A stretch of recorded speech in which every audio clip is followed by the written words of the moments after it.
चलो ये निकाला है, तो निकाल लिया जाए तो क्या हो जाएगा तुम्हारा, देन डी टाउ पी बराबर किसके था, dpx के, dpy के और dpz। अभी निकालो dpx किसके बराबर है, देखो dpx किसका, dp के, और dpy dpy है ना, तो dp into p into d theta, p into d theta, और ये किसके बराबर है, p sin theta into d by. लिखो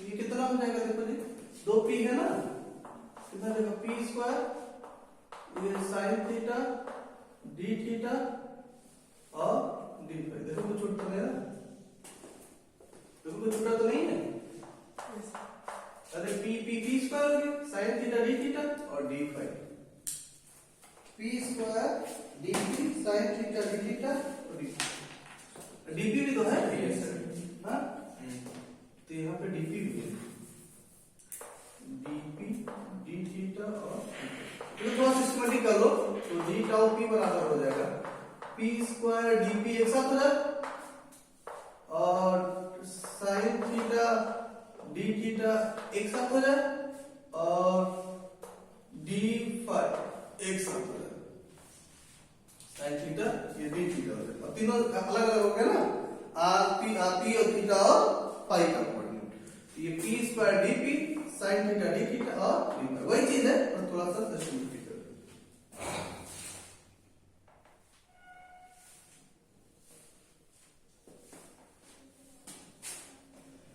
इसको दे दे क्वेश्चन नंबर कहां तक दिए हो, 7 दिए थे, इसको दे दे क्वेश्चन नंबर 8, इसको दे दे question number 9।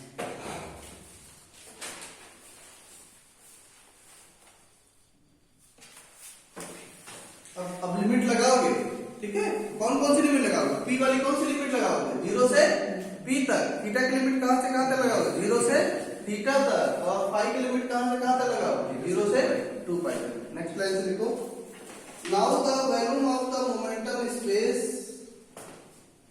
Now the volume of the momentum space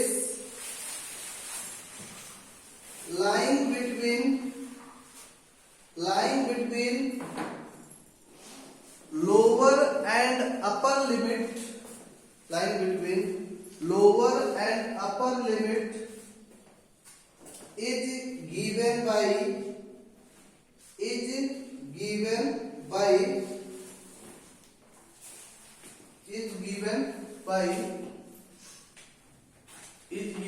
तो ये हो जाएगा तुम्हारा टाउ पी, इंडिकेट कर दोगे तो टाउ पी बराबर टाउ पी हो जाएगा डी टाउ पी का, और ये कितना होगा 0 से p स्क्वायर dp, ये sin थीटा ना, अच्छा थीटा लिख दो, थीटा तो यहाँ लिखे हो, थीटा का मतलब इनफाइनाइट थोड़ी है, यहाँ जो वेरिएशन होगा वो कितना होगा पाई का होगा, मतलब एक प्लेन हो जाएगा तो 0 से कहां तक जाएगा, 180 तक ही जाएगा, तो पाई का होगा, तो इसकी लिमिट क्या हो जाएगी 0 से पाई, ये क्या हो जाएगा sin थीटा d थीटा, ये कितना हो जाएगा पाई वाला 0 to 2 पाई इनटू क्या हो जाएगा, अब सही है।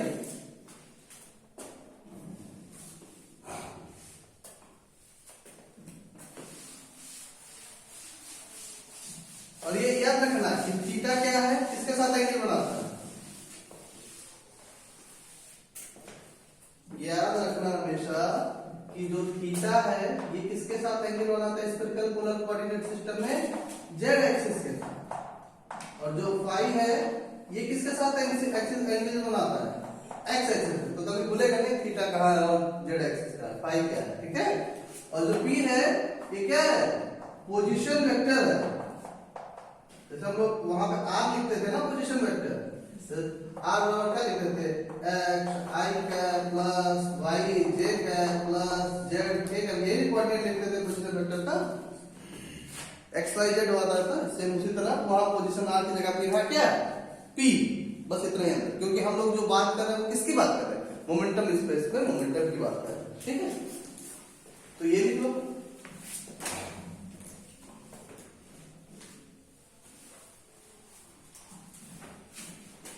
ये बताओ, ये तो कुछ होगा नहीं, ये कितना, ये तो कुछ होगा नहीं, पी स्क्वायर डी पी ही आएगा। हाँ, इसमें तो कुछ समस्या ही नहीं। अब इसको करोगे तो ये क्या होगा, साइन थीटा है, साइन थीटा को इंटीग्रेट करोगे तो क्या हो जाएगा, माइनस कॉस थीटा होगा। अरे साइन थीटा का डिफरेंशिएशन से इंटीग्रेशन क्या होता है जी, माइनस का लिमिट क्या है, 0 से पाई। और इसको करोगे तो ये कितना आ जाएगा, 2 पाई। और यहाँ पे कितना है, पी स्क्वायर डीपी। इसकी वैल्यू कितनी आ जाएगी, cos पाई और cos 0, ये कितना हो जाएगा, माइनस cos पाई और cos 0, वैल्यू कितनी आएगी, 1। अरे ऐसे लिख दो ना, माइनस cos पाई और माइनस cos 0, ये होगा ना, और इनटू 2 पाई पी स्क्वायर डीपी। और cos पाई की वैल्यू कितनी होती है, 1 की माइनस 1, क्या करो, माइनस 1 हो गया, और माइनस cos 0 की वैल्यू 1 इनटू 2 पाई पी स्क्वायर डीपी। इसे कितना हो जाएगा, -2 हो जाएगा ना, और प्लस बाहर आ जाएगा, प्लस में आ जाएगा, आएगा ना, प्लस में आ जाएगा तो कितना हो जाएगा, 4 पाई पी स्क्वायर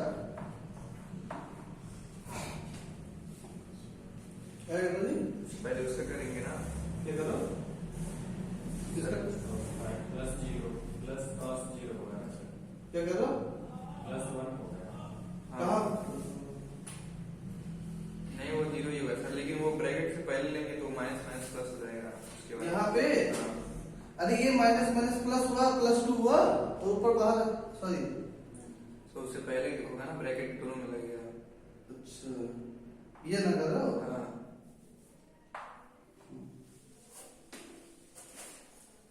सर वो नहीं बोल रहे हैं सर, माइनस cos पाई को सॉल्व करेंगे तो +1 आएगा बाहर की वजह से, तो +1 डायरेक्ट लिख दो, फिर कंफ्यूज मत, एक +1 होगा एक -1 होगा।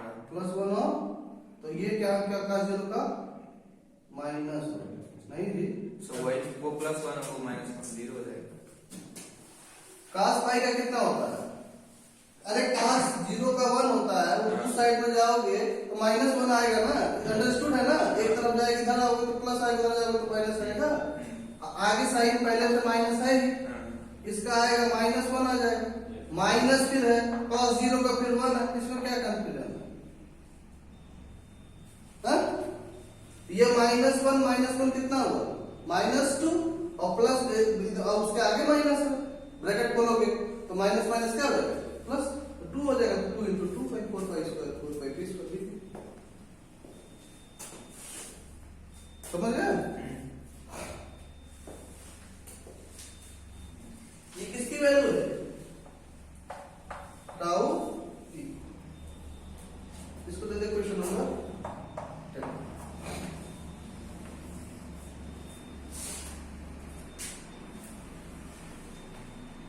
ये किसका वैल्यू था, मोमेंटम स्पेस का वैल्यू, ठीक है।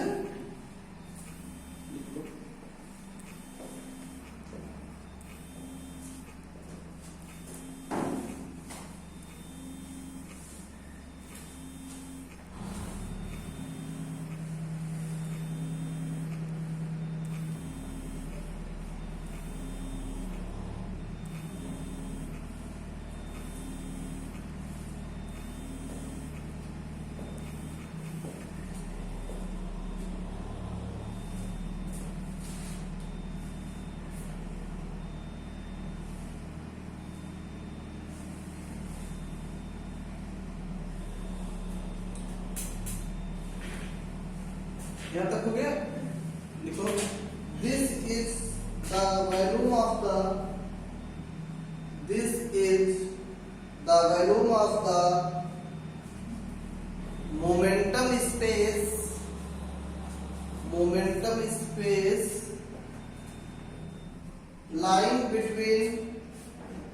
line between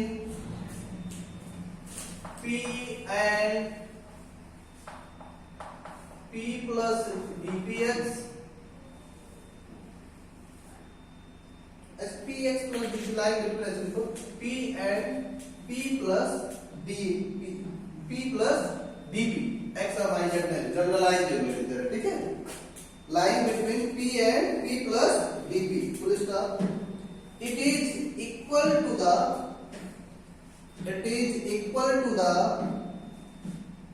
spherical cell of radius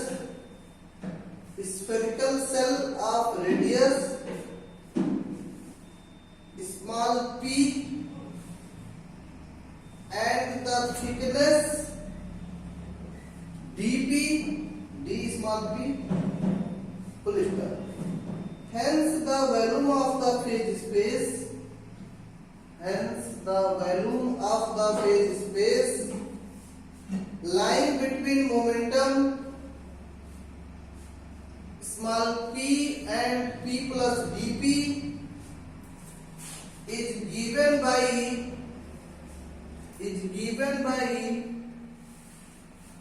d top is equal to v into d p, that implies that beta is equal to v into कितना 4 pi p square dt। Question number 11।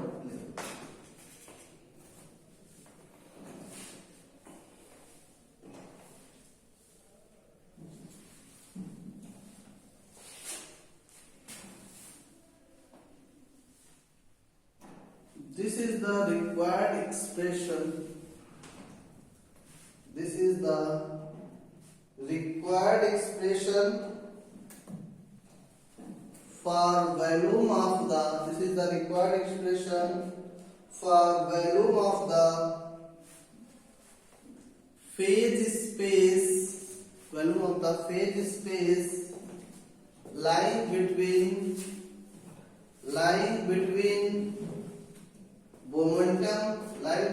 momentum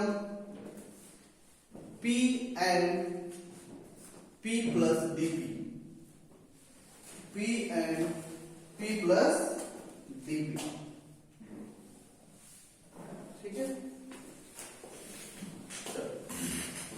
next line से paragraph change करके लिखना। If capital E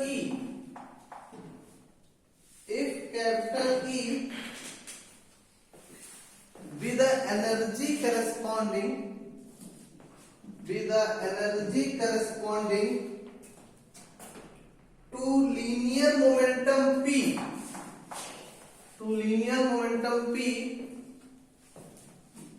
is given by। अब बताओ quantum mechanics पढ़े हो, उसमें कहीं ये बताया गया है क्या एनर्जी मोमेंटम के साथ कैसे कोरिलेशन में होता है? अकॉर्डिंग टू क्वांटम मैकेनिक्स किसी भी पार्टिकल की जो एनर्जी होती है उसके लीनियर मोमेंटम के साथ किस तरह से एसोसिएट होती है। एनर्जी और मोमेंटम के बीच में कोई रिलेशनशिप होता है। So v by px, हाँ v by px, क्या v by px, v by px ये कहाँ से v by px क्या सेंस में कहना चाह रहे हो? What is v and what is px? Volume और मोमेंटम। नहीं, मोमेंटम के बीच में तो रिलेशन पता ना, एनर्जी का मोमेंटम।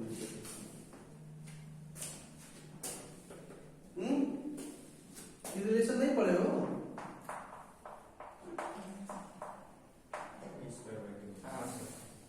फिर इतना जनरलाइज यूज्ड होने वाला पूरे क्वांटम मैकेनिक्स का रिलेशन है।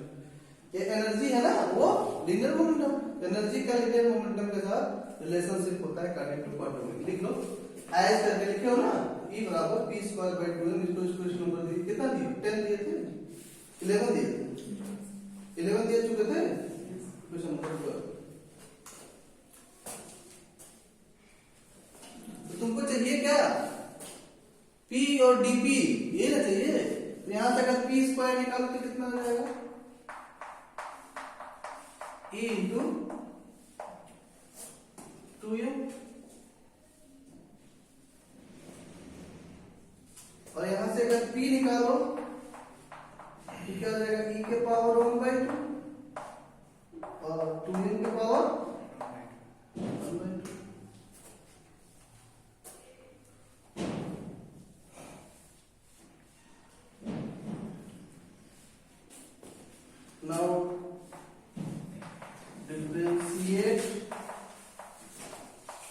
y1 वी है, क्योंकि डीपी भी चाहिए, इसको डीपी निकाल तो कितना आ जाएगा, डीपी बराबर, ये तो कांस्टेंट क्वांटिटी है, बाहर आ जाएगा 2m के पावर 1/2, और इसको डिफरेंशिएट करोगे e के रिस्पेक्ट में, तो जो पावर वो बाहर आ जाएगा, 1/2 बाहर आ जाएगा, और क्या मिलेगा, e के पावर -1 हो जाएगा, तो -1/2 -1 कितना हो जाएगा, -1/2, और e के रिस्पेक्ट में कर रहा तो क्या हो जाएगा, यही ना होगा जी।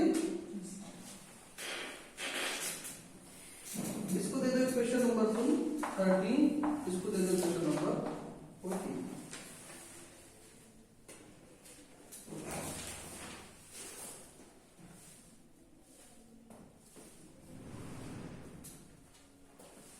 समझ रहे हो कैसे क्या निकालना है, क्यों निकालना है ऐसा, क्योंकि तुम्हारे इक्वेशन में क्या चाहिए, p² dp चाहिए, तो वहां से निकाल दिया।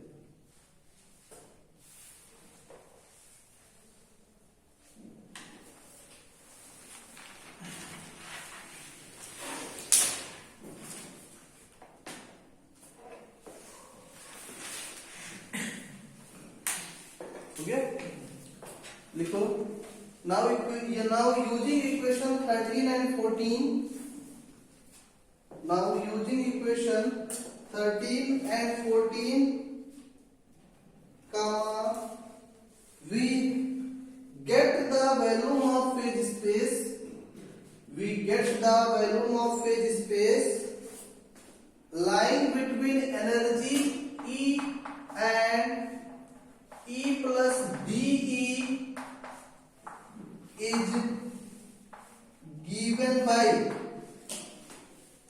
given by, तो क्या हो जाएगा तुम्हारा, डीटा बराबर क्या हो जाएगा, क्या था तुम्हारे v इंटू था, और क्या था, कितना आया था डीटा, v इंटू 4 पाई, कितना था 4 पाई p² और dp, यही ना था, तो इसको लिखोगे तो कितना आ जाएगा, v into 4 pi into p² की जगह पे क्या लिख सकते हो, तो e into 2m p² का होगा तो ये e हो जाएगा, हाँ, और ये 2m हो जाएगा, बस ये ना होगा, और इंटू, और ये कितना हो जाएगा dp, तो 2m के पावर 1/2, e के power -1/2 into d।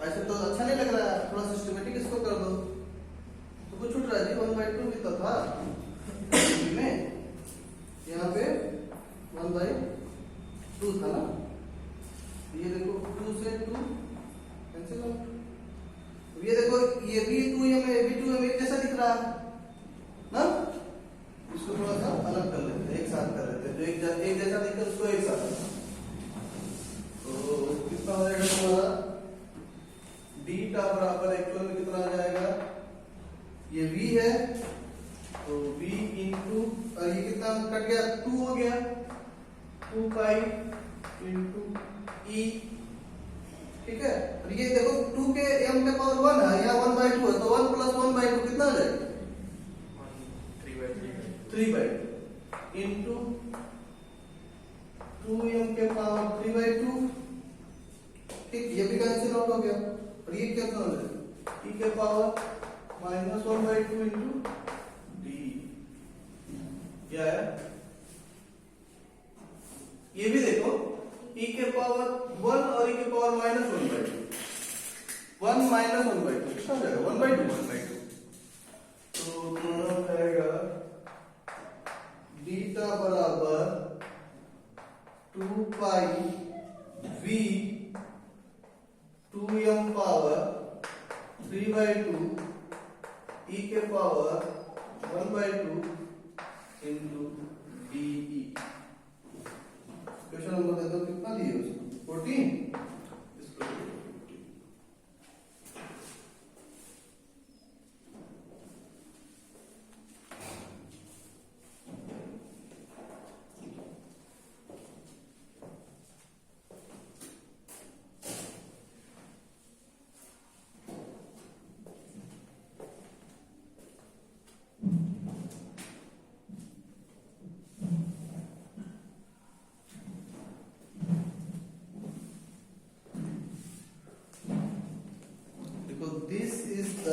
required volume of the phase space.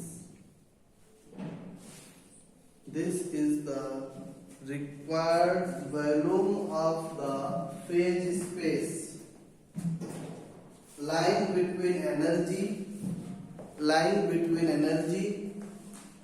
E and E plus D, lying between energy E and E plus D. देखो चीजें कितनी कोरिलेट होती हैं सब एक दूसरे से।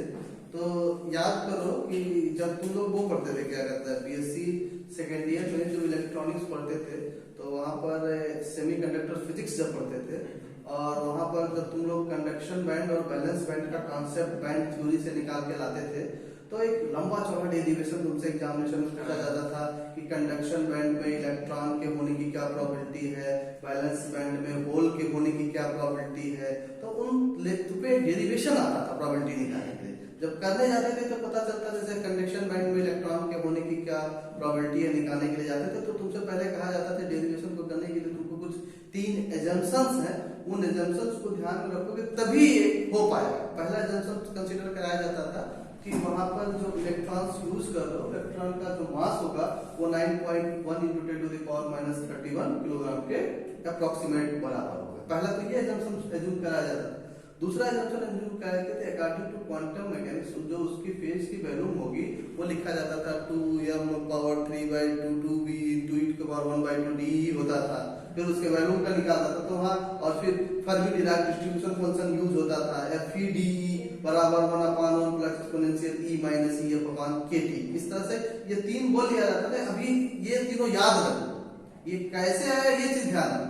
इन तीनों को एज्यूम करते हुए तो हम लोग अपने डेरिवेशन की तरफ आगे बढ़ते थे और अपने डेरिवेशन को सॉल्व करते थे। तो वो जो देखो 2π/3/2e⁻1/2d जो वहां लिखते थे डायरेक्ट, जिसको बोला जाता था कि बाद में पढ़ोगे तो याद आएगा, आज देखो उसी को हम लोग क्या करते हैं, उसी तरह का फैशन में, उसी तरह की सिस्टमेटिक अरेंजमेंट में हम लोग उसको डिराइव करने की कोशिश। तो हर चीज का कहीं ना कहीं से कोई रिलेशन होता है, क्योंकि